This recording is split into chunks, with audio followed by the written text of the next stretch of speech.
Thank you, Mr. Chairman. And Secretary Granholm, great to see you again. And Dr.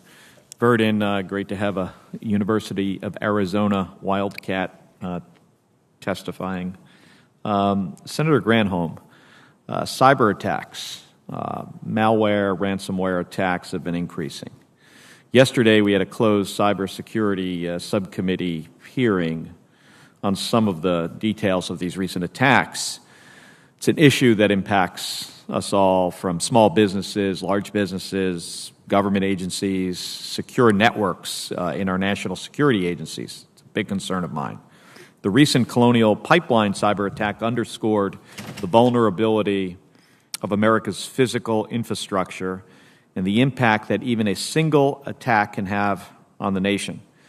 So I'm pleased to see the increased focus on cybersecurity in the fiscal year 2022 budget request, a 42% increase from last year's funding.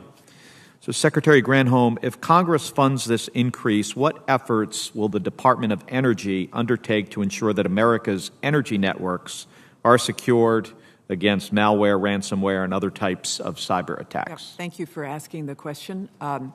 As we have seen, the Colonial Pipeline incident made it clear that the fact that we do not have standards on pipelines, cyber standards on pipelines, like we do on the electricity sector, suggests a major hole. And so working internally, now the Department of Energy and CSER is the sector risk manager for the energy sector, working in partnership with CISA, who is over in the Department of Homeland Security, and the TSA that has responsibility over pipelines. We want to make sure that our efforts and this increase in funding ensures a collaborative, cohesive whole response inside of government on the energy side, which is obviously where our focus is.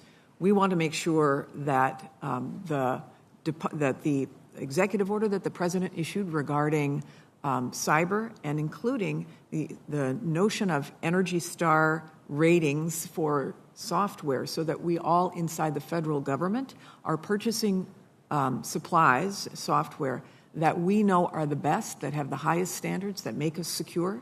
Those efforts inside of DOE are going to require additional resources, hence some of that increase. So both on personnel, as well as coordination, as well as helping to develop standards, as well as implementing those standards inside of the department, are all what our department, our CSER, is working on. And then also part of this, is the sharing of information. And the President had a Executive Order 14028 that talked about this and really discussed removing barriers to cyber threat information sharing with the private sector. So information that would go from government agencies to private sector to benefit all Americans. And this could enhance our national security, but being able to gather real-time information about active threats and effectively communicate to others at risk in private industry, we see that this can help deter and prevent cyber attacks on our country's energy network. So can you address any barriers that currently exist to communication between the Department of Energy and private sector regarding cyber attacks?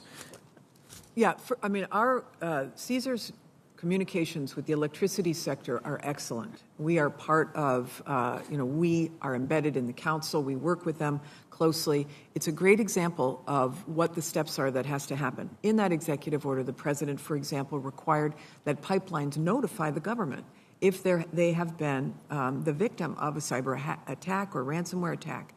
That wasn't required before. So what CSER wants to do is to elevate the visibility, the transparency between what's happening in the private sector and what's happening and the information flow to the government. So one example of that is technology that has been developed at one of our national labs, PNNL, is called CRISP. It was one example of technology that was attached to the electricity sector that would give us visibility into the systems so that if there were a bad actor, we would know about it, our intelligence community would know about it, and we would be able to engage in defensive strategies.